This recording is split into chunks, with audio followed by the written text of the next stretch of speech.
I Meant to Do That, written by Khatzumoto, posted sometime prior to July of 2007. Early in my time at a stuck-up British elementary school, we called it preparatory school, some people call it primary school, the name doesn't matter. A Canadian kid called Sean, or was it Sean? Freaking variant spellings, transferred into my class. This kid was hilarious. He knew all kinds of playground games from his school in Canada. He was always happy, his parents walked around naked in his house, just like mine, and he gave the teachers sass without getting in trouble. In class, especially PE, whenever we made a mistake, we would hold down our heads, apologize, and maybe die a little inside while thinking what useless, untalented children we were, and how we would never amount to anything. But whenever Sean made a mistake, he'd crack a winning smile and say, "I meant to do that." When he got corrected, he'd say, "I knew that." Looking back, I think I had a man crush on that kid. Nevertheless, my British-educated feathers were still quite ruffled by his behavior. Those brash, overconfident North Americans always kicking up a fuss. How long must we wait until God and the Queen sort them out, I thought. I meant to do that sounds like denying responsibility, but actually what you're saying is, life is a work in progress. Mistakes happen, and that's part of the process I fully expect and accept.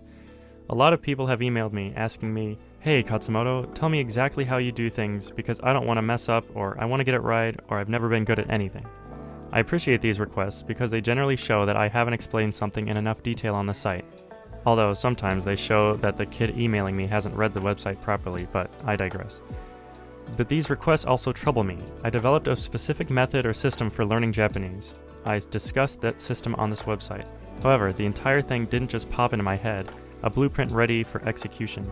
It was the result of lots of trial, error, self-doubt, frustration, and all that good stuff. The classic 10% inspiration and 90% perspiration deal. It's a good system. I wouldn't have followed it, nor would I be explaining it to you if it weren't. But it's not like distilled from Mother Teresa's urine. It's just a system. You can fine-tune it, improve it, in the extreme. You can even reject it altogether if you choose. In fact, I encourage you to do so. I hate being told what to do. I hate being ordered around, so I'm not here to play commander to you. Feel free to try different things, even if I don't agree with you. And if you fail, be like Sean and say, "I meant to do that." Pretend it was just an experiment, and that failure was a big possibility. In truth, this isn't just a pretense. It may well be a more accurate worldview than what we are traditionally taught. We always have assumptions and expectations, but almost never do we have 100% statistical certainty. It's all an experiment to some extent or other. There are some core things I'd recommend not messing around with. Learning kanji systematically, using an SRS, using a monolingual dictionary, building and maintaining an emergent environment, learning sentences and phrases, and not isolated individual words. But everything else, go ahead and tinker with. Make it fit you. I know it doesn't seem that there are that many things to tinker with. I guess the main idea I want you to take away is that you're not walking on a tightrope where one misstep will send you tumbling to failure and death. I'm not the teacher telling you the right way. I am teaching you a good way.